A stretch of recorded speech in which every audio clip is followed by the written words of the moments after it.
नहीं, एक सेकंड। आराम से करो कोई। गुरुजी इतने नर्वस हैं, सब मैं हूँ। तो मैं भी हूँ लेकिन मैं दिखा नहीं रहा। मैं तो बोल रही हूँ गुरुजी आप प्लीज दिखाओ क्योंकि मुझे थोड़ा ठीक लगेगा। एक तो मैं भी पहली बार कर रही हूँ, ऊपर से आप बैठे तो मुझे तो नहीं नहीं नहीं।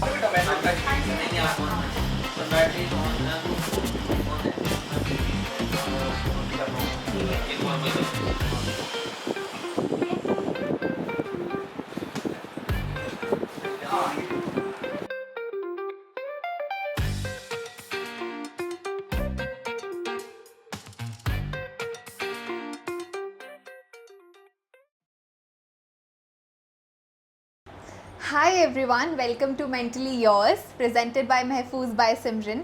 ये एक ऐसा पॉडकास्ट और ऐसा स्पेस है जहाँ पर हम जिन भी लोगों से मिलेंगे हम उनकी लाइफ की कुछ अनटोल्ड स्टोरीज़ के बारे में बात करेंगे कि कैसे उनकी लाइफ के अप्स एंड डाउन्स ने उनको आगे बढ़ने में हेल्प किया, एक बेटर ह्यूमन बनने में हेल्प किया और कैसे मेंटल हेल्थ वेलबींग ने एक एंगल प्रोवाइड किया उनकी लाइफ में। If you are somebody who is trying to build a connection, to gain some insight or to get some motivation, this podcast is going to be your partner in growth and mental health well-being. So with that, आज के हमारे पहले guest हैं गुरु योगेश कन्हैया लाल शर्मा जी, और इनका introduction मैं देना चाहूँ तो देते हुए भी मेरा दिल हिचकिचाता है थोड़ा, क्योंकि एक ऑनर है कि इन्होंने आज हमारे लिए इतना टाइम निकाला। ये सिर्फ मेरे कथक गुरु नहीं हैं, ये मेरे जीवन में गुरु हैं। आज अगर मैं किसी मुकाम पर थोड़ा बहुत कहीं पहुंच पाई हूँ या जीवन में मैंने कुछ थोड़ा बहुत सीखा है तो ये इन्हीं की वजह से है, और शायद ये पूरा पॉडकास्ट निकल जाए अगर मैं इनका इंट्रोडक्शन देने बैठूँ तो। लेकिन मैं चाहूँगी कि हम सब इनका इंट्रोडक्शन और इनकी लाइफ के बारे में साथ में जानें। तो गुरु जी बताइए, आज आपको कैसा लग रहा है? मैं आपकी स्टूडेंट रही हूँ और आज मैं आप ही से पूछ रही हूँ आपकी लाइफ के बारे में। पहली बात तो मैं बहुत खुश हूँ, और जो सिमरन हैं इनको काफ़ी साल हो गए सीखते हुए मेरे से, और आज हम जो गुरु शिष्य एक आज हम साथ में बैठे हैं। और लाइफ का मैं जब मैंने शुरुआत करी अपने गुरुजी पिताजी से, तो हमारे घर में ही एक ट्रेडिशनल चला आ रहा, हमारे फादर ने ही यहाँ पे इंट्रोड्यूस किया था कथक, और हम एक थर्ड जनरेशन हूँ मेरे, और मेरे आगे मेरे जो बच्चे हैं मेरे वो भी इस लाइन में जुड़े हुए हैं। तो घर में हमारे माहौल ही ऐसा था कथक का, संगीत का। जो हमारा रुझान था तो वो कथक से की तरफ नहीं था। मैं क्रिकेट की तरफ बहुत ज़्यादा एक मेरा पैशन था, लेकिन पिताजी के डर से एक अभ्यास 1-2 घंटे वो मैं करता था। एक ये है कि एक फॉर्मेलिटी, चलो पिताजी पूछेंगे, गुरुजी पूछेंगे तो एक चलो हम करते हैं। लेकिन वो जो एक मन से एक रिस्पेक्ट थी आर्ट के प्रति, एक श्रद्धा थी, वो उस हिसाब से नहीं हुई। लेकिन वो एक शिक्षा हमारी चलते रही कई सालों तक। उसके पश्चात जब हमारे गुरुजी की, जब पिताजी की डेथ हुई, उसके बाद मेरी इस आर्ट के प्रति एक बहुत ज़्यादा रिस्पेक्ट होगी, और एक जैसे हम कह सकते हैं मोहब्बत होगी। तो उससे धीरे धीरे फिर इससे जुड़ते रहे, और आज मुझे 35 इयर्स हो गए सिखाते हुए, और अभी भी हम स्टूडेंट ही हैं, सीख रहे हैं और इस यात्रा को आगे लेके जा रहे हैं। बहुत खूब। आई थिंक ये मुझे पहली बार जानने को मिला है कि गुरुजी का इंटरेस्ट नहीं था शुरू में कथक में। एंड आई थिंक हमारे साथ ही, सबके साथ ही होता है कि शुरू में हम जब ढूंढ रहे होते हैं, एक्सप्लोर कर रहे होते हैं, हमें क्या पसंद है क्या नहीं पसंद है, तो हमारे जो पेरेंट्स कहते हैं, हम ज़रूरी नहीं है हम उसी तरफ बढ़ते हैं, और आजकल के बच्चे भी ऐसे हैं। तो इससे एक सवाल मेरे दिमाग में आ रहा है कि जैसे आपके जो बच्चे हैं आगे, वो बहुत ही खूबी से और बहुत ही धुरंधर है, मैं कहती हूँ कथक में, इतना सफाई से और इतना अच्छे से करते हैं। तो क्या आपको लगता है कि इस समय सब लोग कथक कर रहे हैं, आपके जितने भी बच्चे हैं या उससे रिलेटेड सिंगिंग में कहीं तबला प्ले करते हैं, तो आपको लगता है कि उनकी भी चाह होगी कि हमें कथक नहीं करना, या आपको लगता है कि आपने कहीं उन्हें ऑप्शन नहीं दिया वो करने का? नहीं, मैंने जब बच्चों को शुरू किया तो मेरी तरफ से कोई प्रेशर नहीं था, क्योंकि मेरे फादर की तरफ से मेरे को कोई प्रेशर नहीं था, गुरुजी की तरफ से भी। गुरुजी ने कहा लाइफ में जो भी करना है करो, लेकिन उसको शिद्दत से करो, चाहे स्पोर्ट्स को भी खेलते हो। जैसे मैं जब क्रिकेट किसी ने पिताजी को बोला कि गुरुजी आपका लड़का क्रिकेट बहुत अच्छा खेलता है। तो मेरे गुरुजी पिताजी भी बहुत क्रिकेट देखते थे, लेकिन उनको ये नहीं पता था कि मैं क्रिकेट खेलता हूँ। फिर एक दिन उन्होंने मेरी गेम देखी और वो बहुत खुश हुए, क्योंकि जब मेरी और उनसे बात होती थी तो मैं उनसे नज़र नहीं मिलाता था। तब उन्होंने जब मेरे से बात करी तो उन्होंने बस इतनी बात करी, वो बहुत कम बात करते थे लेकिन शब्दों में बात होती थी, इतनी विस्तार में बात नहीं करते। लेकिन जब उन्होंने मेरे से ये कहा कि बेटा आप तो बहुत अच्छे क्रिकेट खेलते हो, जब ये लाइन मैंने सुनी तो मुझे लगा कि आज मेरी पिटाई पक्का है, कि इनको पता चल गया कि सारा जो मैं रियाज़ करता था और जब पिताजी आते थे तो मैं पानी के छींटे मुंह पे मार लेता था और गुरुजी को ये कहता था मुझे 2 घंटे हो गए, 2.5 आवर हो गए। तो मम्मा और मेरी मतलब एडजस्टमेंट हुई। हाँ बिल्कुल बिल्कुल। तो मम्मा, क्योंकि मैं सबसे छोटा था और तो सबका लाडा भी था और गुरुजी भी मेरे से बहुत कम मतलब वो वैसे भी बहुत कम बात करते थे। फिर उन्होंने मेरी गेम देखी, बड़े खुश हुए। तो उन्होंने कहा बेटा देखो, आपने अगर क्रिकेट खेलना है तो खेलो, मेरी तरफ से कोई ऐसा आपके ऊपर प्रेशर नहीं है, लेकिन ये एक काम है, अगर उसमें आप थोड़ी बहुत, देखो हाथ पे पैर पे चोट लग गई तो आपका कैरियर ख़राब है। तो साथ में इस जो हमारी एक धरोहर है ख़ानदानी परंपरा, तो आप इसको भी लेके चलो। लेकिन उन्होंने मेरे पे ये नहीं पर प्रेशराइज इतना नहीं किया कि ये सीखना है। जैसे हमने भी सुना है कि पुराने ज़माने में एक परंपरा थी कि जो घर में जो आदमी जिसकी भी लेगेसी चल रही है तो बच्चे का नहीं होता था मन, लेकिन वो डर के मारे सीखता था। तो वही फ्रीडम मेरे जब बच्चे थे, जब मैंने इनको शुरू किया तो इन्होंने कोई इंटरेस्ट नहीं दिखाया, तो मैंने इन पे कोई प्रेशर नहीं डाला, सब अपनी स्टडीज़ में। और मेरा बेटा जो है वो भी क्रिकेट खेलता था। एक दिन तो पिताजी की बहुत बातें होती थी जब मैं इनको साथ लेके जाता था, जो उनके पुराने शागिर्द थे। तो पापा की बहुत बातें कहते, गुरुजी हमें ने कभी भी शागिर्द के तौर पे नहीं सिखाया, मतलब अपने बच्चों की तरह वो सिखाते थे, हमें प्यार करते थे ऐसे। तो वो धीरे धीरे जो पिताजी की बातें थी मैं भी इनको समझाता था, मैं भी इनको बोलता था। तो जो मेरी बड़ी बेटी है उन्नति, तो वहाँ से उसका एक डांस के प्रति उसका रुझान हुआ। फिर यहाँ पे कथक फेस्टिवल हुआ था, तो उसमें कथक सम्राट पंडित बिरजू महाराज जी की परफॉर्मेंस थी। तो मैं अभी सारे बच्चों को उधर लेके गया, लेकिन इससे पहले मैंने और भी जो बड़े बड़े दिग्गज लोग चंडीगढ़ में आते थे, मेरे मन में ये था जब कि कहीं ना कहीं ये किसी ना किसी तरीके से जुड़ जाएं, तो वो एक मेरी भी उसमें एक खुशी थी कि अगर ये चीज़ को लेके जाएं तो अच्छी बात है। तो जब हम पूरी फैमिली के साथ हमने वो देखा, तो जो मेरी बेटी थी वो उस टाइम महाराज जी 1.5 आवर 1.5 घंटे के करीब वो नाचे। तो क्योंकि मैं अपने पिताजी के बाद अगर किसी को रोल मॉडल मानता हूँ, और कथक के प्रति जो मेरा रुझान आफ्टर पिताजी के डेथ, गुरुजी के डेथ के बाद जो कथक से मेरी और जो ग्रोइंग हुई है, वो मैंने महाराज जी को देख के सीखा। मैं उनका शागिर्द नहीं हूँ, लेकिन मैं उनके डांस के प्रति एक इतना मन से मेरे वो एक अटैचमेंट थी कि मतलब नृत्य अगर सुंदर है तो मैं उनको देख के बहुत उनकी तरफ आकर्षित हुआ।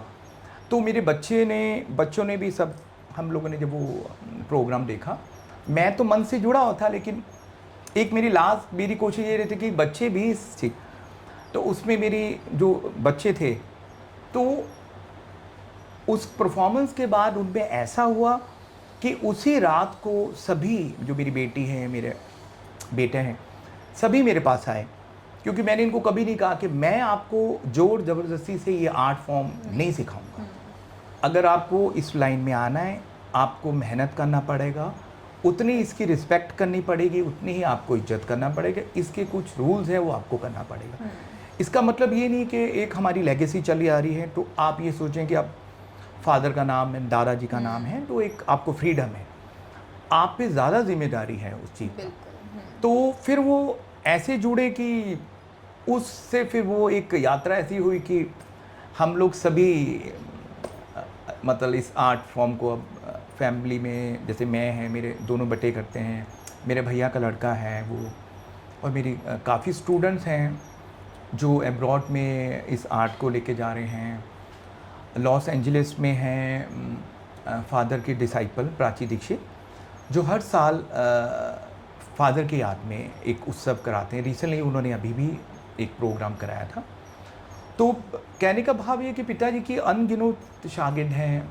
मिसिस कौसर हैं जो प्राचीन कला केंद्र के हैं, और उनकी जो बहू हैं समीरा कौसर, ये भी हमारी फैमिली के ही हैं और मेरे फादर के बहुत ख़ास शागिर्द हैं। शागिर्द इसलिए बोल रहा हूँ कि शायद लेकिन हमारी जो उस घर के साथ हैं वो एक फैमिली की तरह है। हमारे घर का कोई भी डिसीज़न हो तो उनको पूरा एक बड़ी बहन की तरह एक हमारे गुरुजी ने ओहदा दिया। तो ये आर्ट फॉर्म का जो ये हमारी आर्ट फॉर्म है, इससे हमारे रिश्ते बनते हैं, एक हमारा फैमिली का दायरा बढ़ता है। बिल्कुल। क्योंकि पिताजी ने हमें जब शिक्षा दी तो पहले ये समझाया कि आप कलाकार तो बन सकते हो, 10 चीज़ें सीख ली, 50 चीज़ें सीख ली, पहले आपको इंसान अच्छा बनना है। बहुत खूब। और हर इंसान की एक रिस्पेक्ट होती है, वो आपने चाहे जितना मर्जी आगे बढ़े, लेकिन वो एक जो रिस्पेक्ट है वो आपने उस लेके चीज़ को लेके जानी है। और थोड़ा बहुत आपने भी मेरे से सीखा और आपने मेरे विषय में जो भी बोला, तो ये हमारा वो जो टाइम था, क्योंकि इसमें मेरा कुछ नहीं है, ये एक हमारे पिताजी के जो गुण थे, तो हम भी वो कोशिश करते हैं, क्योंकि हम भी दुनिया घूमे हैं, लेकिन जो पिताजी से हमने ग्रहण करी शिक्षा, और उसके साथ कोशिश करते हैं कि हम अच्छे से अच्छा दे पाएँ, और जो ज्ञान उस मालिक ने हमारे हाथ में दिया है और उसको मतलब ठीक ढंग से आगे लोगों को दें। और ऐसे मतलब चल रहा है। अभी भी हम गुरु तो नहीं हैं, हम अभी भी शागिर्द हैं और सीखते हैं और आखिरी समय तक सीखेंगे। आई थिंक ये जो आपकी हम्बलनेस है ना, ये ज़रूर मैंने सीखी है आपसे। चाहे हम बहुत कम टाइम के लिए, मैंने 3-4 साल के लिए आपसे सीखा, लेकिन वो जो संस्कार और वही जो बड़े गुरुजी से जो हमने ग्रहण किया है ना, वो आपके हर शिष्य शिष्या में ज़रूर देखने को मिलेंगे। तो इसी से मुझे एक मैं पूछना चाह रही थी आपसे कि कथक ऐसा डांस फॉर्म है जो हमें सिर्फ नृत्य नहीं सिखाता, वो हमें जीने का एक तरीका सिखाता है, एक प्रिंसिपल है, एक डिसिप्लिन है। और आज के टाइम में बहुत अलग डांस फॉर्म्स आ रहे हैं। लोग हिप हॉप करते हैं, लोग फ्री स्टाइल करते हैं। मैं किसी डांस फॉर्म को क्रिटिसाइज़ नहीं कर रही हूँ, बट मुझे लगता है कथक उनसे हटके है। और आजकल लोग उसको इतना सीखने में विश्वास, कुछ लोग हैं जो सीखने में विश्वास नहीं करते, बहुत कम लोग हैं जो इस कल्चर को, इस आर्ट को संभाल के संजो के रखना चाहते हैं। तो ऐसे में आपको क्या प्रॉब्लम आती है कि इस सब के बीच में कथक को उसकी जगह देना, उसका सही दर्जा देना, इस तरीके से कि लोग उसको सिर्फ नृत्य के रूप में नहीं सीखें, उसको वो सम्मान दें जो वो डिज़र्व करता है? देखो, ये जो हम विद्या हमने सीखी है, ये हज़ारों साल से चली आ रही है बेटा, देखो। और ये भगवान शिव की रचना है और कृष्ण भगवान इससे जुड़े, तो अनेकों बंदिशें हैं जो गॉड से रिलेटेड हैं। और ये जो डांस है, इसमें आपको पीस मिलेगा। सबसे बड़ी बात है कि हम इबादत शब्द को बोलते हैं कि जब हम मंदिर में खड़े होते हैं, मस्जिद में जाते हैं, कहीं भी जाते हैं, तो उस मालिक की हम आराधना करते हैं। तो उस मालिक ने एक ऐसी आर्ट फॉर्म को बनाया है कि हम अपने कर्म से, अपने नृत्य से, अपनी शैली से उस मालिक को याद कर सकते हैं, उससे जुड़ सकते हैं, इबादत कर सकते हैं। तो एक तो मेंटली आदमी इतना नेगेटिव नहीं होता। क्यों? क्योंकि इसमें जो इसकी मुद्राएं हैं, भाव भंगिमा है, वो हमें कभी भी गलत रास्ते की तरफ अगर कोई डिसीज़न या कुछ ऐसे हो जाए तो जाने से हमें रोकता है। क्यों? क्योंकि हमारी इच्छा शक्ति इतनी स्ट्रॉन्ग हो चुकी होती है डांस कर करके। एक हमारा जो ध्यान, उस पर हम इतना कंट्रोल हो जाते हैं कि कोई भी परिस्थिति हो तो हम वहाँ से निकल जाते हैं। और ये कोविड के टाइम भी हुआ।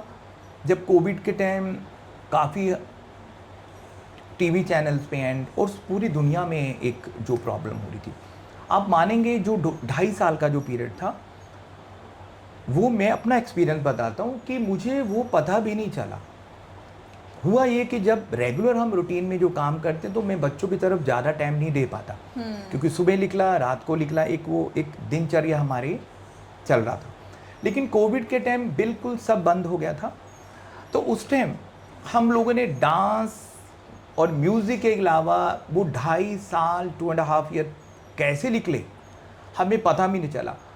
और जब भी हम अपनी सोसाइटीज़ में मैं देखता था, कभी ये क्राइसिस हो गया, ये हो गया, ये प्रॉब्लम लेकिन उस टाइम जो हमारे के जो शक्ति थी वो सब इस जो हम हिंदुस्तानी संगीत, जो मैंने डांस सीखा, म्यूज़िक सीखा, और उस टाइम हमने इतनी कॉम्पोजिशन किया एंड बच्चों के साथ 24 घंटे, कोई ऐसा नहीं कि उधर जाना है, माइंड बिल्कुल फ्री था, न्यू कॉम्पोजिशंस हमारी। और उस टाइम एक रियलाइज़ हुआ कि ये जो आर्ट हमने सीखी है और उससे कितना हमें पॉजिटिव मतलब मिलती है और शक्ति मिली है। बिल्कुल। तो आपने जैसे अभी बताया कि आजकल कोविड के टाइम पे भी इनफैक्ट लोगों को बहुत प्रॉब्लम आई, मेंटल हेल्थ से रिलेटेड मानसिक तनाव था, काफ़ी लोग डिप्रेशन में चले गए। कोविड के बाद भी इनफैक्ट लोग पॉजिटिव नहीं रह पा रहे हैं उतने ज़्यादा। और जैसे भी आपने बात करी कि कथक ऐसा नृत्य से या फिर ये ऐसी एक शिक्षा है जिससे ध्यान हमारा एक तरफ रहता है और हम डिसीजन सही से ले पाते हैं। तो आपको लगता है कि अगर कोई भी व्यक्ति नृत्य सीखना चाहे या कोई किसी ऐसे आर्ट में, किसी स्किल में अपना टाइम इन्वेस्ट करे, तो वो उनको एक अच्छा इंसान बनने में भी हेल्प करते हैं, या ऐसी कौन सी चीज़ें हैं जो वो उनकी रियल लाइफ में भी काम आ सकती हैं उससे, उस डांस फॉर्म से? देखिए, सबसे बड़ी बात हो कि डांस में जो खूबसूरती है, सबसे पहले तो इंसान एक अच्छा इंसान बनता है, क्योंकि जो मैं अभी ट्राई सिटी में बच्चों को सिखा रहा हूँ, मतलब 100 के करीब बच्चे हैं, 120 के करीब हैं, तो उस एज में मतलब 4 साल का बच्चा मेरे से सीख रहा है और एक 70+ एक लेडी जो पूरी दुनिया घूम लिए और पूरा सब उन्होंने ज़िंदगी को, वो कहते हैं कि गुरुजी अब मैं ऐसे टाइम पे हूँ कि मैं इंजॉय करना चाहती हूँ। और जब मेरे डांस में वो जुड़े तो उन्होंने मुझे कहा कि गुरुजी यहाँ पे जो बच्चे हैं वो तो 5+ हैं और मेरी एज भी ऐसी नहीं है कि मैं इतनी तेज़ी से नाच सकूँ और जल्दी जल्दी सीख सकूँ, तो मैं नहीं सीख पाऊँगी। तो उन्होंने कुछ दिनों के बाद ये डिसीज़न लिया। तो मैंने उनको पूछा कि आप क्यों छोड़ना, फिर उन्होंने कहा गुरुजी ऐसी ऐसी बात है। मैं कहा मुझे 6 महीने दीजिए, उसके बाद ये आपका डिसीज़न होगा। फिर मैंने उन्हीं के साथ उन्हीं के हिसाब से कंपोजिशन बनाई एंड वही कुछ स्टेप ऐसे बनाए कि टोड़े टुकड़े बंदिशें बनाई जो उनकी पर्सनैलिटी और उनकी स्पीड के हिसाब से कंफर्टेबल उनको लगे। और आज उनको 3 साल हो गए और मेरे से उम्र में भी बड़े हैं और मुझे अभी इतनी ब्लेसिंग देते हैं कि गुरुजी मैं आपको ब्लेसिंग तो नहीं दे सकती क्योंकि आप मेरे गुरु हैं, गुरु के नाते तो आप बहुत बड़े हैं मेरे से, लेकिन अगर मैं आपको मन से बहुत, क्योंकि अगर मैं डांस क्लास नहीं कर पाती तो मेरा वो जो शेड्यूल है, मेरा जो दिन है वो ठीक से नहीं जाता। और जब मैं सिर्फ आपके साथ 1 घंटे प्रैक्टिस कर लेती हूँ, 24 आवर्स मुझे ये लगता है कि मैंने बहुत अच्छा टाइम मेरा, और ज़िंदगी के उतर चढ़ाव बहुत कहते हैं गुरुजी मैंने देखा, लेकिन डांस के बाद में बहुत हर चीज़ को एक ठीक से मैं हैंडल कर लेती। तो गुरुजी, जैसे कि आपने बताया कि बड़े गुरुजी के जाने के बाद आपको बहुत सारी चीज़ें संभालनी पड़ी, आपने संभाली, बहुत अच्छे से संभाली, और शायद मुझे लगता है कि बड़े गुरुजी अगर आज आपको वो देख रहे होंगे ऊपर से, तो वो बहुत ही आप पे प्राउड फील करेंगे, बहुत खुश होंगे कि आप किस मुकाम तक उनके आर्ट को और उनके संस्कारों को लेकर आए हो। तो आप थोड़ा शेयर करना चाहोगे हमारे ऑडियंस से कि आपकी वो पूरी जर्नी कैसी रही? कि आपने अभी बताया कि आप छोटे थे, ज़्यादा बड़े नहीं थे जब बड़े गुरुजी का इंतकाल हुआ, तो उस समय आपने इस चीज़ को कैसे संभाला और कैसे आप यहाँ तक पहुँचे, वो जर्नी कैसी रही? देखिए, उस टाइम जब गुरुजी की डेथ हुई तो वो तो एक बिल्कुल हमारी सपने में भी नहीं था कि ऐसे वो हमें छोड़ के चले जाएंगे, क्योंकि मेरी और उनकी जब भी मुलाकात होती थी तो शब्दों से नहीं होती थी, बट जो भी बात होती थी वो पिताजी ने जैसे पूछा आपको को स्टडीज़ कैसे चल रही हैं, कुछ चाहिए, तो मेरी तरफ से कभी अपना जो मेरा एक दायरा था घर का, बाउंड्री को मैंने कभी क्रॉस नहीं किया। और वो अभी तक है। तो एक्चुअली जब वो हमें शिक्षा देते थे, सिखाते थे, तो बहुत सी बातें वो जब समझाते थे तो उस टाइम तो हमें समझ नहीं आती थी, क्योंकि वो बातों के लिए वो एज छोटी थी, है ना। क्योंकि वो अपना एक्सपीरियंस हमें बताते थे कि ऐसे मैंने सीखा, जो भी उनकी यात्रा थी। लेकिन उनके जाने के बाद वो बातें हमारी ज़िंदगी में एक मार्ग हमें दर्शन उस बातों ने दिया। तो जब मैं एक बारी जब स्टेज पे मैं परफॉर्म कर रहा था, मैं अपनी एक छोटी सी बात अपनी ये है जो मैंने शायद आज पहली दफ़ा आपको ही बता रहा हूँ और ऑडियंस को बता रहा हूँ, ये मैंने बच्चों के साथ भी नहीं शेयर किया। क्योंकि जब मैं परफॉर्मेंस के लिए तैयार हो रहा था ग्रीन रूम में, सब कुछ ओके हो गया था, सब ठीक था, सब ठीक चल रहा था। तो कहीं ना कहीं मैं उनको ढूंढ रहा था, मेरी आंखें, लेकिन मन अंदर से बोल रहा था कि आप वो नहीं हैं इस दुनिया में। लेकिन वो दो राह में मैं चल रहा था। जब कर्टन्स ओपन हुए, जब मैंने देखा ऑडियंस में, जब मैं कुछ चीज़ कर रहा था, जब मैं अपने डांस कॉम्पोजिशन के साथ जुड़ा, तो फिर मैं डिस्कनेक्ट हो गया। फिर मैं अगेन मेरे दिमाग में ये आया कि वो यहाँ बैठे हैं, तो मैंने उस कॉर्नर को फेस किया। तो फिर मैंने मिडल में देखा, तो मेरी कोशिश में कर रहा था। और मैं अब हकीकत बता रहा हूँ कि उस दिन वो कहीं ना कहीं थे जो मुझे महसूस हुआ। चाहे वो अपने शरीर रूप से तो वो जा चुके थे, लेकिन वो मुझे प्रेजेंट लग रहे थे। और ज़िंदगी में जैसे आपने कहा कि जब गुरुजी की डेथ हुई तो मैं बहुत छोटा था, तो बहुत से लम्हे ऐसे आए बेटा कि जब मुझे लगा कि नहीं, अब ये जीवन नहीं में चल सकती मेरी यात्रा ये। तो मैं उनकी फ़ोटो के आगे जाके मैं रोता था। वो भी इधर उधर मैं देखता था कि मम्मा तो नहीं है या और घर के लोग तो नहीं, क्योंकि अगर मैं उस टाइम ये चीज़ें उनके सामने ये बातें शेयर करता तो फिर फैमिली में बहुत ज़्यादा ये चीज़ को एक होता कि हाँ।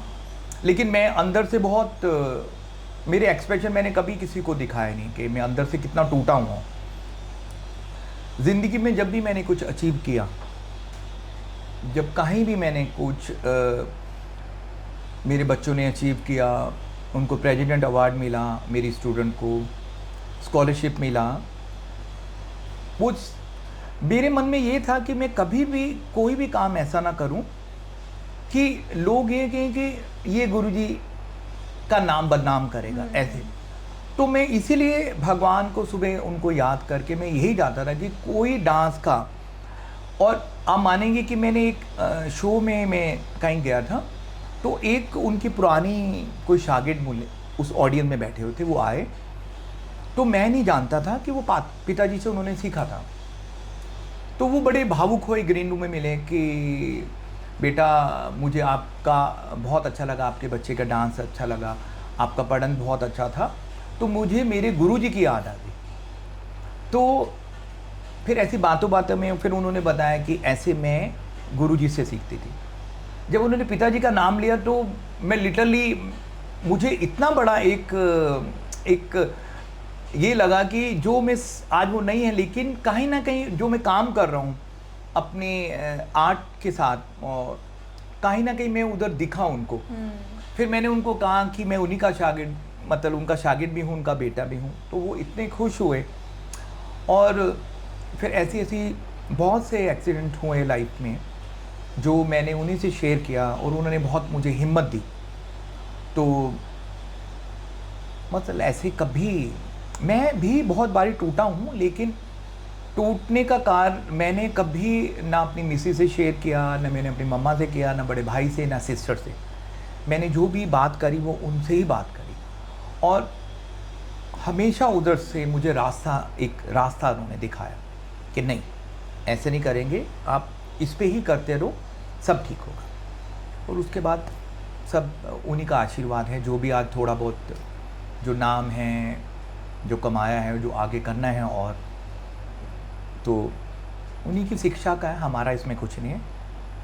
तो जैसे गुरुजी आपने बताया कि आपकी लाइफ में भी बहुत बार ऐसे मोमेंट्स आए जब आपको लगा कि हिम्मत हार दिया आपने, या आप में हिम्मत नहीं थी फिर से कुछ करने की, या डिसीजन आपको समझ नहीं आया? तो आई थिंक आजकल बहुत सारे यंगस्टर्स, हम बच्चे ऐसे हैं कि हम भी हिम्मत हार जाते हैं, और हम में से कुछ ऐसे हैं कि हमें उठने के लिए कुछ सहारा नहीं मिलता। लेकिन आपके पास भी कोई सहारा नहीं था, लेकिन वो कनेक्शन जो बड़े गुरुजी के साथ आपका था, क्या कोई और चीज़ रही उसमें कि उसके अलावा जो आप हमारे यंगस्टर्स को बताना चाहोगे कि अगर वो कभी हिम्मत हारें तो वो ये चीज़ कर सकते हैं? हो सकता है वो नृत्य से रिलेटेड ही हो सकता है उसने आपको उस समय हिम्मत दी हो, या ऐसी क्या चीज़ कि अगर उन लोगों को कभी लगा कि उन्होंने हिम्मत हारी है, तो ऐसी क्या चीज़ है, क्या एक लेसन आप उनको एक सीख देना चाहोगे कि ये ध्यान में ज़रूर रखना और फिर हिम्मत जुटाकर उठना, आगे बढ़ना? देखिए, कोई भी कामयाबी के पीछे उस हर इंसान का एक ऐसा पीरियड होता है जो दुखों से भरा है। और हर एक यूथ को मैं यही एक मैसेज देना चाहता हूँ कि हम कामयाबी इंसान को हम देखते हैं कि ये बहुत कामयाब है इंसान, तो हम भी ऐसा बनेंगे। हम उसकी प्रेजेंटली जो उसकी पोजीशन है उसको देखते हैं, लेकिन वो नीचे से ऊपर तक कैसे आया है, अगर हम उससे ये बात करें तो उसकी लाइफ में भी कहीं ना कहीं वो आदमी भी प्रॉब्लम से निकला होगा। और इसमें देखिए, इंसान के जीवन में दुख आता ही है, ये महाभारत में भी लिखा है, और वो दुख थोड़े समय के लिए होता है। बस आपने बस अपनी इच्छा शक्ति को रखना है, और अपने गुरु के प्रति और ऊपर वाले के प्रति और अपने माँ बाप के प्रति जो उन्होंने आशीर्वाद दिया है आपको, और उनका आशीर्वाद हमेशा रहता है और सब अच्छा ही होता है।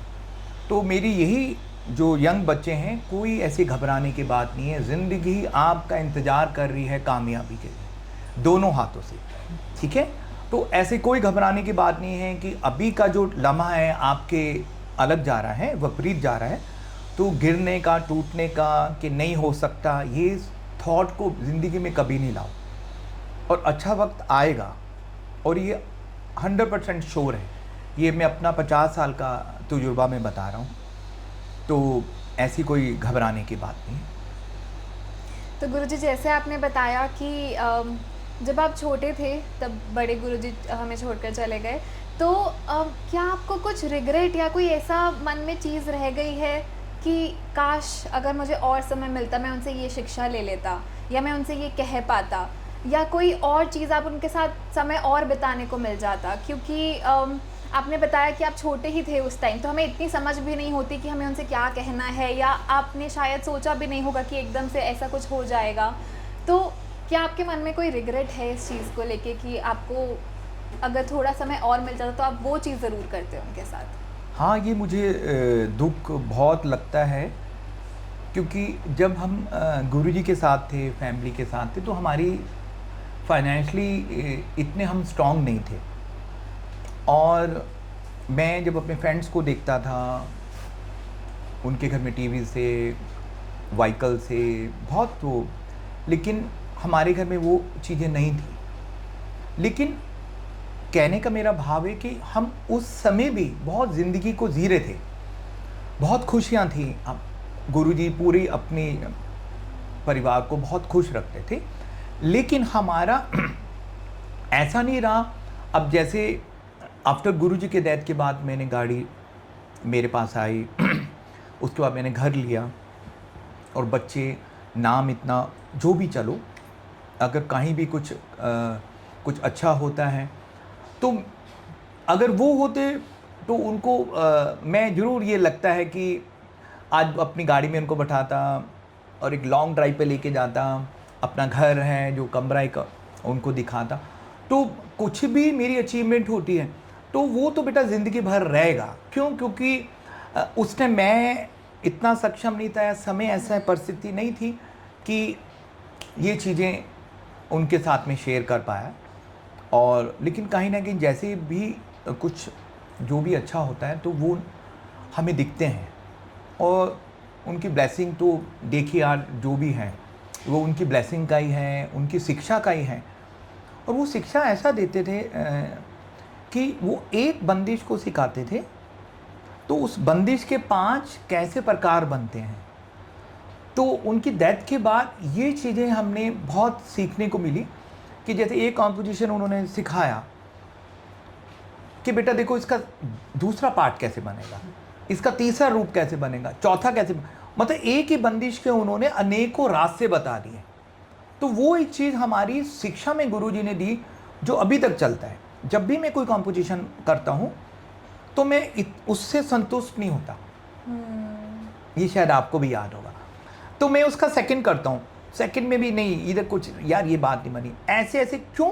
क्योंकि जब तक मैं सेकंड सीढ़ी नहीं चढ़ूंगा, थर्ड नहीं चढ़ूंगा तो उसका विस्तार नहीं होगा।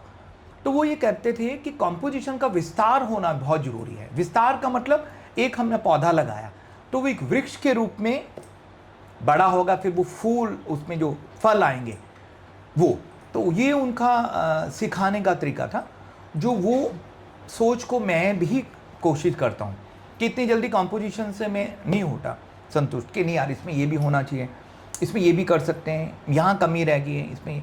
तो ऐसे वो सोचने की जो डेवलपमेंट जो है ना वो उन्हीं की देन है। जैसे काफ़ी बच्चे कहते हैं, जैसे शायद आपको भी याद हो, जब एक कंपोजिशन हम फाइनल करते थे तो हम लास्ट में ये करते कि दिस ओके ये फाइनल कंपोजिशन है, अब कोई चेंजिंग नहीं है। तो आप लोग क्या, तो आप लोग smile, Guruji this is final composition, हाँ कि इसके बाद चेंज तो नहीं होगा। तो ये फिर जब कुछ एक्चुअली आर्टिस्ट का क्या होता है कि बेटा कि जो आइडियाज़ आते हैं वो हम जैसे अब बैठ गया, अगर आप कहेंगे कि कुछ इस पे आइडिया पे काम करो तो शायद मैं उतना कनेक्ट ना हो पाऊँ। तो सडनली कुछ इशारा होता है उस ऊपर वाले की तरफ से, गुरु की तरफ से, कि इसमें ये भी हम कर सकते हैं। तो वो चलता रहता है, वो एंड तक चलता ही रहता है। मतलब कई बार ऐसा होता है कि नेक्स्ट डे शो है तो लिटरली कुछ 1 डे या 2 डेज़ पहले कुछ आया माइंड में आइडिया कि उसको ऐसे भी कर सकते हैं, तो फिर उसको चेंज करना कर लेते हैं खूबसूरत बनाने के लिए, करने के लिए। तो जैसे अभी गुरुजी आपने बताया ना कि कॉम्पोजिशन में कुछ चेंजेस या कोई क्रिएटिव आइडिया एकदम से आ जाता है, तो अपनी ऑडियंस को बताना चाहती हूँ कि मैंने गुरुजी से जब नृत्य सीखा थोड़े समय के लिए, तो वो मैं अचंभित रह गई उनको देख के, क्योंकि बंदिश तालबद्ध होती है, उसके अंदर आपको ताल के साथ बोल को जोड़कर कुछ गिनती होती है, उसमें ऐड होती है। आई थिंक हम लोग हमारी नेचर से इंस्पिरेशन लेते हैं, चिड़ियों की चहचहाहट से। गुरुजी ने सांप की कॉम्पोजिशन बनाई थी। एक कॉम्पोजिशन जैसे गुरुजी ने बताया कि उनको क्रिकेट बहुत पसंद था, तो मेरे लिए गुरुजी ने क्रिकेट की रिहाई बनाई थी। तो अगर हम रियल लाइफ में बैठकर देख पाए ना, जब गुरुजी ये कॉम्पोजिशन बना रहे होते हैं, तो मैं तो अचंभित रह गई थी कि ये मैजिक है। ये रियलिटी में कोई इंसान इतनी जल्दी कॉम्पोजिशन इतनी खूबसूरती से बना ही नहीं सकता। और आई थिंक इसी से मेरा अगला सवाल अभी एकदम से दिमाग में आया कि अब हम रिदम भी अपने आसपास ही ढूंढते हैं। जैसे मैंने बोला बर्ड्स की, उसमें हम ढूंढते हैं, हम सांप की मूवमेंट दिखाते हैं, हम क्रिकेट को वो दिखाते हैं। तो डांस का और हमारी रियल लाइफ का क्या ऐसा कनेक्शन है, या रिदम के बारे में अगर आप थोड़ा समझाना चाहो कि हमारी ऑडियंस को थोड़ा। देखिए, ये जो रिदम का जो आपने क्वेश्चन किया है, ये हमने भी पुराने गुरुजनों को, और स्पेशली मैं एक नाम मेंशन करना चाहता हूँ कि पंडित बिरजू महाराज जी, ये उनका मैंने एक इंटरव्यू देखा था, तो उसमें उन्होंने इस चीज़ को बहुत ही अच्छे तरीके से एक्सप्लेन किया था कि रिदम, वो कहते थे जब हम बोलते हैं उसमें भी रिदम है, जो पंखा चल रहा है उसमें भी रिदम है, हिरन की छलांग में, मोर के नाचने में, बादलों का गरजना, और इन चीज़ों में रिदम होती है, बस समझने की बात है। तो इस चीज़ को मेरे माइंड में मैंने बैठाया, मैंने कहा ये बात इन्होंने कही है, तो हम क्यों नहीं यहाँ तक पहुँच पाते इन चीज़ों में। तो फिर धीरे धीरे मैंने इस पे थोड़ा जब ध्यान दिया, तो वाकई मुझे उनकी हर एक चीज़ जो बात थी वो साक्षात इशारा प्रमाण दे रही थी। कि जब हम ट्रेन में जा रहे थे तो ट्रेन में किसी एक साउंड आई, क्रिकेट की में तिहाई जो मैंने आपको सिखाया, फिर मैंने एक हॉकी की कंपटीशन बनाई थी, और बहुत सी कंपटीशन जो उन्होंने भी, जैसे आपने कहा था सांप की एंड पक्षी की जो है, क्योंकि वो खुद भी करते थे, और उन्होंने जो करके गए हैं वो हमारे आगे की 100 साल की जनरेशन जैसे हम हैं जो आगे के लिए, उनके लिए एक मार्गदर्शन उन्होंने दे के गए हैं कि डांस कितना विस्तार हम कर सकते हैं, कितना उसमें हम खूबसूरती ला सकते हैं। तो ये जो चीज़ें मैं कोशिश करता हूँ बनाने की, तो ये उनको मैं बहुत, मैंने आपको शुरू में बताया था, गुरुजी को अपने पिताजी के बाद में उनको बहुत उनकी तरफ मैं बहुत आकर्षित हूँ कि उनका डांस का स्टाइल, उनकी कॉम्पोजिशंस की तरफ। तो मेरी भी कोशिश है कि एक थोड़ा सा भी कुछ मैं कुछ बनाता हूँ तो उनको वो ट्रिब्यूट मैं ज़रूर देता हूँ। तो मैं अपने बच्चों को भी जो सीखते हैं तो मैं उनको ये ज़रूर बताता हूँ कि ये जो मैं कॉम्पोजिशन कर रहा हूँ तो ये उनको ध्यान में रख के बनी है। रिसेंटली जैसे अभी क्वेश्चन के ऊपर ऐसी बात आ गई कि अभी पिछले महीने कुछ प्रोग्राम आए थे, तो जो मेरा स्टूडेंट था तो उसने कहा गुरुजी मुझे कुछ भजन करना है कृष्ण के ऊपर, और वो बिल्कुल नया हो, फ्रेश हो। तो मैंने कहा ठीक है बेटा। तो मैंने जब कोशिश करी तो वो बन नहीं पाया। तो एक दिन मैं ऐसी गाड़ी में आ रहा था तो महाराज जी की कुछ कंपोजिशन चल रही थी और उसमें ब्रिज का नाम था। जो उनकी कंपोजिशन खुद की लिखी हुई थी तो उसमें उनका नाम जरूर होता है। तो वहाँ से मुझे एक इशारा मिला कि मैं कोई कंपोजिशन ऐसी बनाऊं कि जिसमें उनका नाम जुड़ा हो। और फिर मैंने जब उनका कोशिश किया तो उनके नाम से ही वो भजन बन गया। फिर मैंने उसको कराया। तो मैंने जब स्टेज पे जब उस बच्चे ने किया तो मैंने ये अनाउंसमेंट कराई, ये जो भजन है ये महाराज जी को समर्पित है और उनकी नाम से वो जुड़ा हुआ है।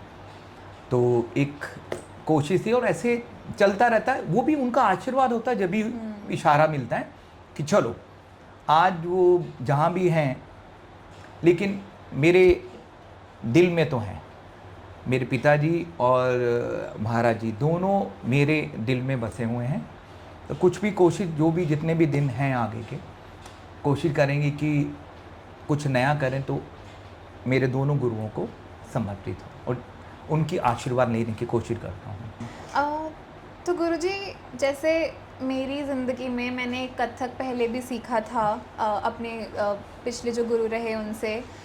फिर मैंने आपसे सीखा। आपके बाद भी बहुत सारे टीचर्स रहे लाइफ में। मैं बिल्कुल ये नहीं कहूँगी कि सिर्फ डांस के रिस्पेक्ट में, बट वैसे भी बहुत टीचर्स रहे।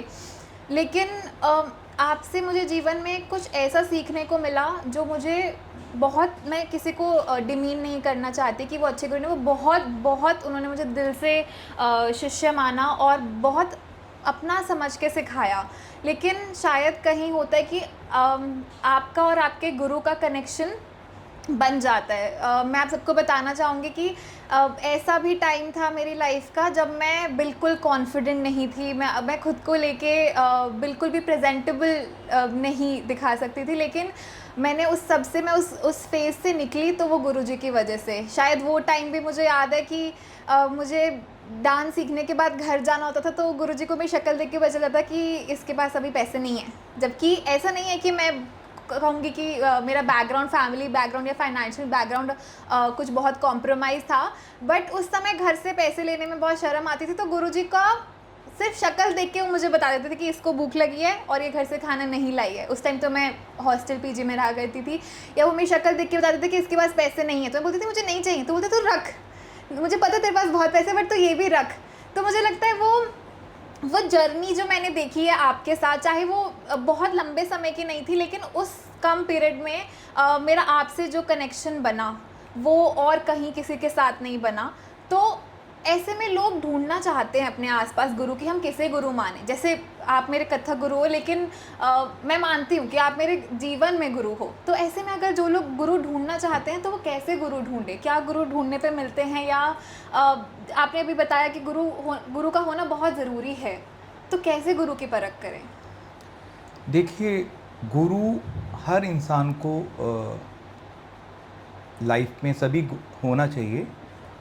चाहे आप जैसे आप डांस के प्रति जो आपका एक श्रद्धा है, रिस्पेक्ट है। वैसे हर चीज़ में ज़रूरी नहीं कि हर इंसान को डांस सीखना चाहिए, कि चाहे वो आध्यात्मिक गुरु हो, लेकिन आपको धारना चाहिए।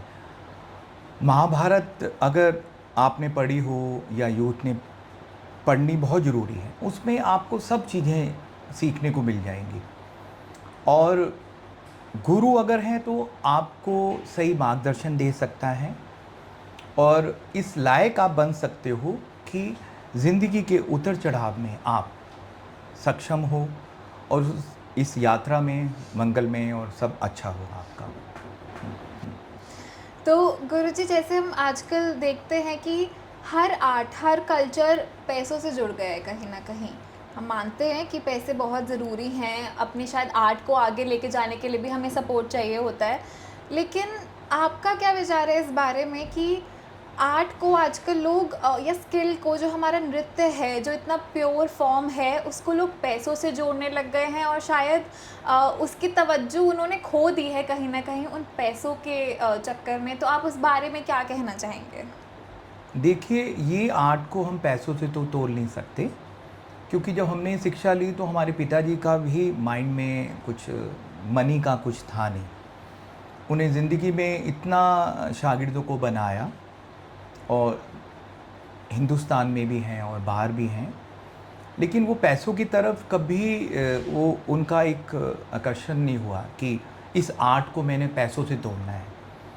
तो ये चीज़ें हमने जब हम शिक्षा ले रहे थे तो ये चीज़ें हमें उनमें दिखी, तो वो सिद्धांत हमारी सोच में भी आ गए। और जो पैसे की आपने एक बात करी, जो वो बहुत शॉर्टकट रास्ता है, क्योंकि हमारी जो ये विद्या है ये शांति है।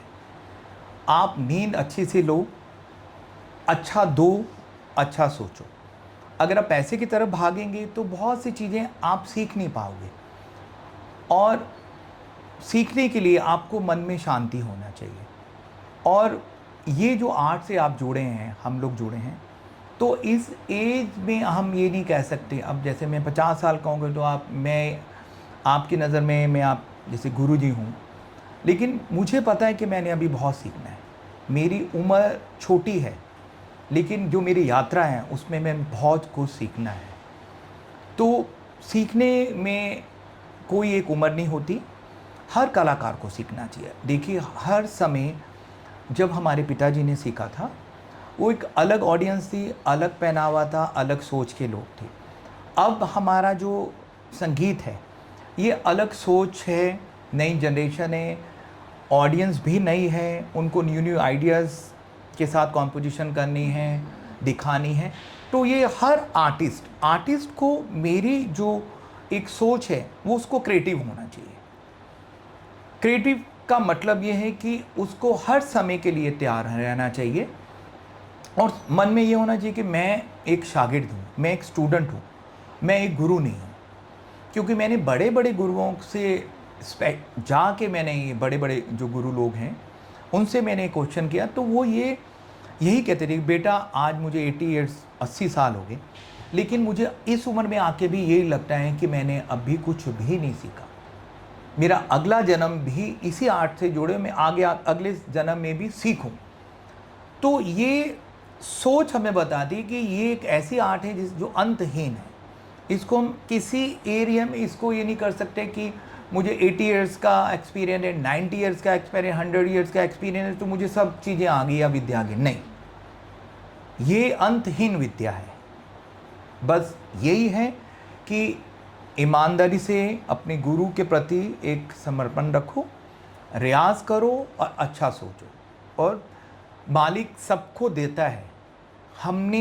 मुझे भी ये लगता है कि मैं इतना काबिल नहीं हूँ, लेकिन उस मालिक ने मुझे मेरे दायरे से बहुत ज़्यादा दिया है। ये मैं भी सोचता हूँ कि मेरे में इतनी काबिलियत नहीं है, लेकिन उस मालिक ने, वो जो गुरु की शिक्षा थी, शायद उसने उनका आशीर्वाद है कि जो भी थोड़ा बहुत मिला। लेकिन मैं संतुष्ट हूँ। मैं कभी भी पैसों की तरफ नहीं भागा। मुझे ये नहीं चाहिए कि मेरे पास ये होना चाहिए, मेरा नाम होना चाहिए। मुझे देखिए, मैं हर साल पापा का प्रोग्राम करता हूँ, उसमें मैं परफॉर्म करता हूँ। मैं कभी भी किसी के पास अगर कोई बुला लेता है तो ठीक है, लेकिन मैंने यही बच्चों को है जो भी है रियाज करिए। देखिए रियाज जो है वो आपको स्टेज पे राजा बनाता है, बादशाह बनाता है। अगर आप में रियाज नहीं है, आप प्रोग्राम स्टेज पे उस हिसाब से परफॉर्म नहीं कर पाएंगे। तो जो शिक्षा है आपकी और जो रियाज है, ये दो चीज़ें हैं जो आपको आगे का रास्ता बहुत और संतुष्टि आपको देगा। संतुष्टि नहीं है आजकल की जनरेशन में कि हर चीज़ को जल्दी करें, जल्दी फेम हो, फेम भी हो जाता है फिर वो गुम भी हो जाते हैं। क्यों? क्योंकि वो उनकी शिक्षा ऐसी नहीं है कि वो उस उतर चढ़ाव को बर्दाश्त कर सके। तो मैं अपनी ऑडियंस को एक ये चीज़ बताना चाहती हूँ कि गुरुजी का जो ये इतना सीरियस रूप दिख रहा है, ये इसके बिल्कुल ऑपोजिट है।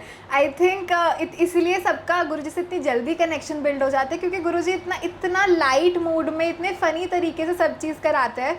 और कभी इनकी क्लास का पार्ट हो पाना भी एक ऑनर है, क्योंकि सामने एक ऐसी कॉम्पोजिशन बनते देखना, लेकिन फिर भी इतने ग्राउंडेड और इतने मजाक के मूड में रहते हैं ना गुरुजी। तो गुरुजी, उससे मुझे याद आया कि स्टेज पर हमारे साथ बहुत ब्लंडर्स हो जाते हैं। हम प्रिपेयर कुछ करके जाते हैं, कभी कुछ और हो जाता है, कभी ऐसा होता है हम फिसल जाते हैं, या कोई हमारी चुन्नी निकल गई, पिन निकल गई। तो आपके साथ कभी ऐसा हुआ है कि स्टेज पर कोई फ़नी इंसिडेंट हुआ हो, या आपके किसी स्टूडेंट के साथ ऐसा हुआ हो? एक्चुअली मुझे शो के लिए बुलाया गया था, तो जब मैंने बच्चे को उसको सिखाया तो वैसे ही थोड़ा, आपको पता ही है कि जब हम रेसल कर रहे हो तो थोड़ा हंसी मजाक भी चलता है। तो उस बच्चे ने वैसे ही सिंगर और हम पूरा हमारा ऑर्केस्ट्रा बैठा हुआ था, ऐसे ही थोड़ा हंसी मजाक चल रहा था। तो उस बच्चे ने पूछा कि गुरुजी मेरा इशारा क्या होगा जाने का। अच्छा। तो कि गुरुजी मैंने कब एग्ज़िट करनी है? तो मैंने उससे मजाक में ऐसे ही कह दिया कि बेटा जब आपका मन करे तो चले जाना। अच्छा। तो हमने तो सोचा कि मजाक किया, उसको समझ आ गई होगी, लेकिन हमने एंड में एक सवाल जवाब का पीस रखा था और हम उसी की प्रैक्टिस करा रहे थे उसको। ठीक। और उसके बाद एक तिहाई का समापन करने के बाद उसको कहा था कि यहाँ से आपने जाना है। और जब शो का दिन आया तो चल रहा माहौल सब कुछ वैसे ही, तो हम बिल्कुल सीरियस मूड में पूरे सब स्टेज पे, तो आपको पता है कि हम चल रहा था। तो जैसे ही वो टेक्निकल पार्ट खत्म हुआ, जिसके बाद उसका ठुमरी का भाव था, ठुमरी उसने करना था। तो एक बंदिश सी उसका समाया धा। धा के बाद जैसे ही आलाप, सिंगर ने आलाप शुरू किया, उसने एग्जिट कर ली। अब वो एग्जिट कर रही है, हाँ, ऑन स्टेज। अब मैं सिंगर को देखी और सिंगर आंख बंद करके इतनी फील से गा रहा कि बस उसका सबसे मेन पार्ट अब आया है। तो वो उसने गा दिया, मैं उसको इशारा करूँ कि एग्जिट हो गई। और उसने आंखें, जैसे सिंगर ने जब आंखें खोली तो देखा तो डांसर ही नहीं, तो वो मेरी तरफ देखा, तो मैं कहा वो एग्जिट हो गया। अब फिर हमने वहाँ पे किया, लेकिन बाद में मुझे गुस्सा आया। सारा चीज़ें ये तो हमने एक्चुअली उस शो से 10 दिन पहले एक छोटा सा ऐसी, मैंने तो गौर भी नहीं किया, लेकिन उस बच्चे ने इतना मन से उसको संभाल के रखी बात को और उसने वही वाली बात पकड़ ली कि गुरु की जो शब्द है वो उस पर पालन करना है। तो मैंने कहा बेटा आपने ये क्या किया कि गुरुजी आपने बोला था ना जब आपका मन, मेरा मन किया तो फिर मैं चलेगी। तो मतलब और ऐसे, और जब मैं नया आया था, जब थोड़ी सीरियसनेस नहीं थी मेरे में, तो मैं क्या करता था, जो मेरे म्यूजिशियंस थे तो सबके नाम में ऑन स्टेज जाके चेंज कर देता था। तो ये मैंने बहुत बारी किया। जो मेरे साथ मेरे सिंगर्स, मेरे जो साथ में मेरे संगतकार होते थे, तो मैं जो एंकरिंग कर रहा होता तो मैं उनको बिल्कुल उल्टे नाम लिखा देता था। तो फिर अनाउंसमेंट करते थे, वो सारंगी पे ये हैं, गाने पे ये हैं, तो सब यूँ थे। तो मुझे बाद में आके कहते कि पंडित जी आप स्टेज पे भी नहीं आपका हंसी मजाक रुकता। तो मतलब, लेकिन अब नहीं है ये बात, अब थोड़े मतलब क्या एक मेच्योर हो गए हैं, अब ये चीज़ें नहीं होती। आई थिंक ये चीज़ काफ़ी बदल भी गई है कि पहले हम जिस डिसिप्लिन के साथ सीखते थे, आजकल बच्चों में शायद उतनी सहनशीलता भी नहीं है कि हम उनको उस डिसिप्लिन के साथ सिखाएं, बच्चों के साथ थोड़ा बच्चा बन के। और आई थिंक आप में वो चीज़ मैंने बहुत देखी है कि आप छोटे बच्चों के साथ बिल्कुल बच्चा बन जाते हो, जब सीरियसनेस की बात आती है तब बिल्कुल आप सीरियस हो जाते हो।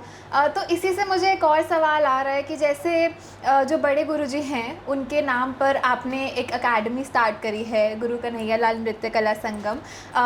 तो मैं सोचती हूँ कि आज भी गुरुजी अगर वो देखते होंगे तो वो बहुत खुश होते होंगे कि आप किस मुकाम तक उनके नाम को आपने पहुँचाया है।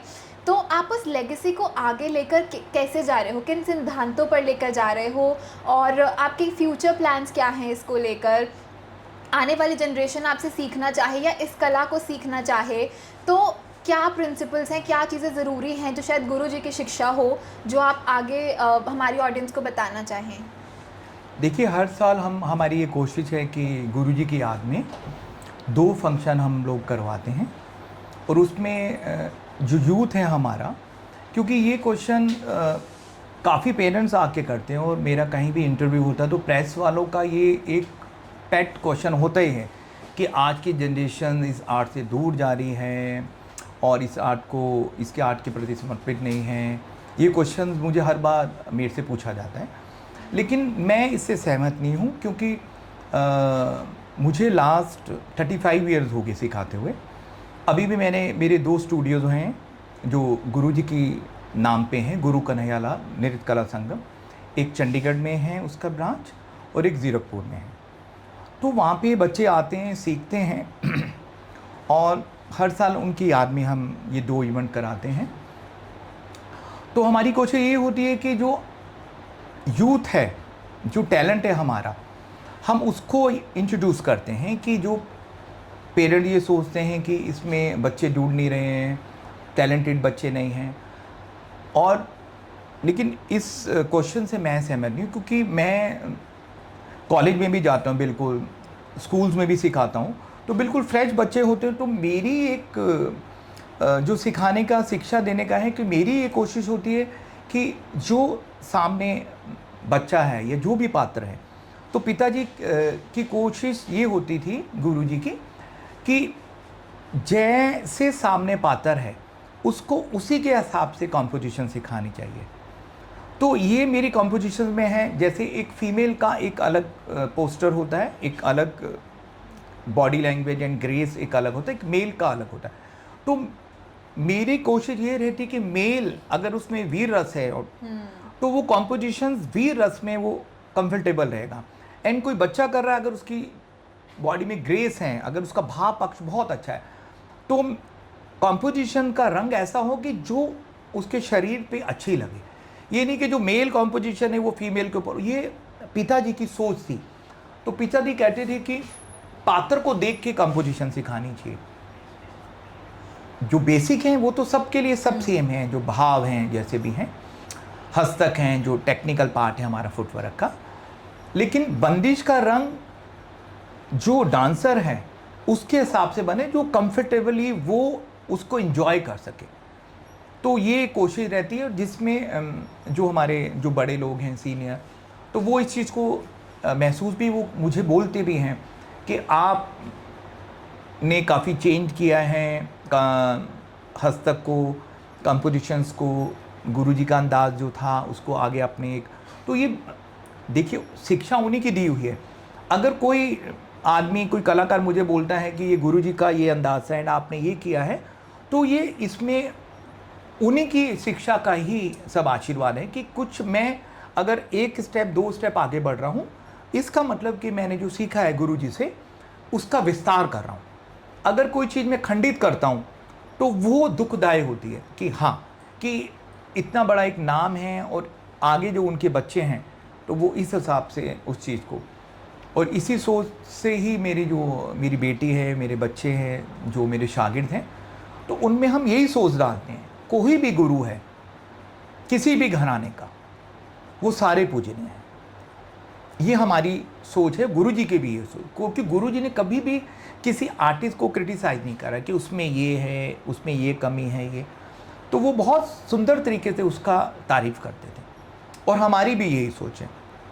जो भी गुरु लोग हुए बड़े बड़े अलग अलग घराने में, उन सब का योगदान है। आज ये कथक जो इतना वर्ल्ड लेवल पे आगे बढ़ा है, ये सभी घरानों के गुरु का ही आशीर्वाद है, जो समय समय पे उन्होंने अपनी सेवाएं दी है। तो सबसे पहली बात कि कोई भी स्टूडेंट आए, उसको ये ना होना चाहिए कि मैं कि मैं बेस्ट हूँ, दाएं बाएं दुनिया क्या कर रही है, क्या अच्छा है, तो पहले दिन ही हम एक स्टूडेंट की सोच में ये कल्पना में डाल देते हैं कि ये जो सामने आदमी है इससे बड़ा कोई है नहीं, मेरे से अच्छा है। तो ये एक गलत सोच जाती है स्टूडेंट के, क्योंकि दुनिया में बहुत अच्छे डांसर हैं, बहुत अलग अलग घराने के यूथ हैं जो बहुत अच्छा काम कर रहे हैं और बहुत सुंदर डांस कर रहे हैं और मेहनत से आगे बढ़ रहे हैं और अच्छे गुरुओं से सीखा हुआ ना। हमारी देखिए ये कोशिश रहती है एक सही मैसेज हमारे जो आगे की जनरेशन को पहुंचे कि बेटा ये देखो, कोई भी घराने का अगर कोई बच्चा करता है जो कर रहा है अभी, तो मैं अपने शागिर्दों को ज़रूर कहता हूँ कि इसको देखो। चंडीगढ़ में आते हैं तो हम सभी लोग अटेंड करने जाते हैं और कुछ ना कुछ बेटा सीख के आओ, और सीखने को मिलता है। आदमी जब तक नहीं देखेगा वो सीख नहीं सकता। बस यही, किसी भी आर्ट फॉर्म को क्रिटिसाइज नहीं करना चाहिए, किसी आर्टिस्ट को क्रिटिसाइज नहीं करना चाहिए। सारे लोग जो गुरु लोग हैं, पूजनीय हैं, उन्होंने बहुत काम किया है, उनकी मेहनत है जो हम लोग कमा रहे हैं और अच्छा कमा रहे हैं। तो मैं होप करती हूँ कि आप सबको भी गुरुजी की बातों से और गुरुजी के स्ट्रगल से, उनकी लाइफ जर्नी से बहुत कुछ सीखने को मिला होगा। तो हम आपसे मिलेंगे मेंटली योर्स के अगले एपिसोड में। Till then, take care of your mental health and your physical health. See you.